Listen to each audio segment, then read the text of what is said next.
In this video, we'll solve a trigonometric problem. We'll try to solve the problem by using geometric approach. We'll use a right angle triangle to solve the problem. We have a right angle triangle. We can name it as A, B, and C. Let us consider angle B is the right angle and angle C is 10 degree. So we know that tan 10 degree equals opposite, which is AB, by adjacent, which is BC. So we can give AB as x, BC as 1, since we can write x as x by 1. So we have tan 10 degree equals x by 1. And from Pythagoras theorem, we know that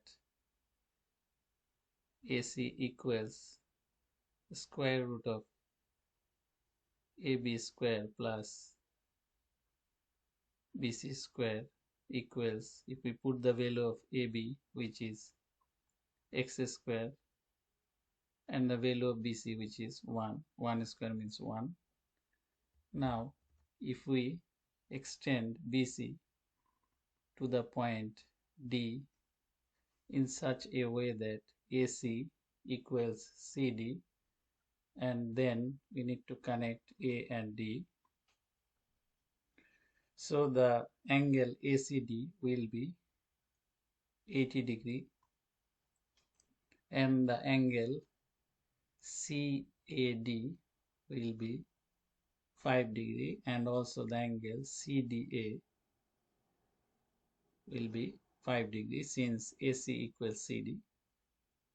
So we can write from here AC equals the square root of x square plus 1 equals CD.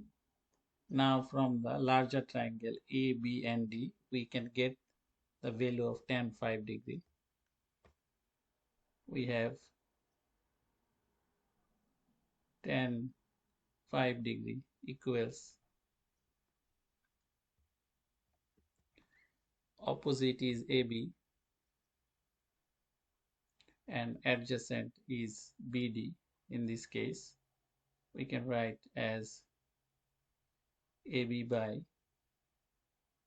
BC plus CD. Since BD equals BC plus CD, we can put the values.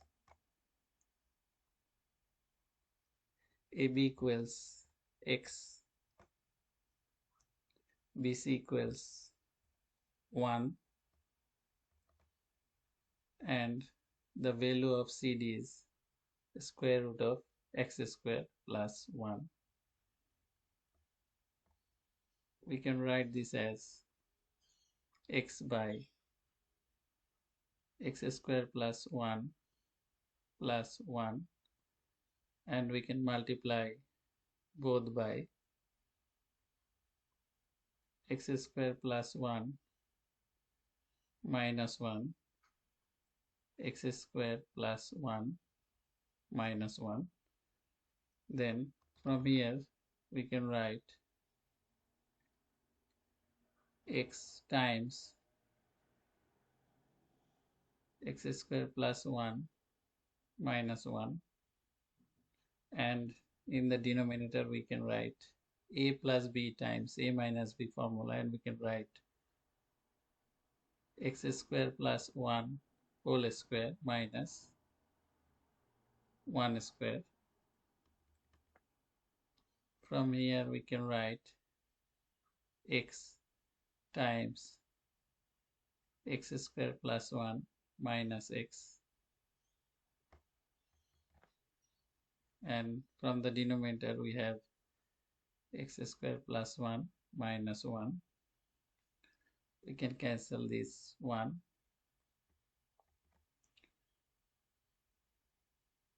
and we can keep the x as common term.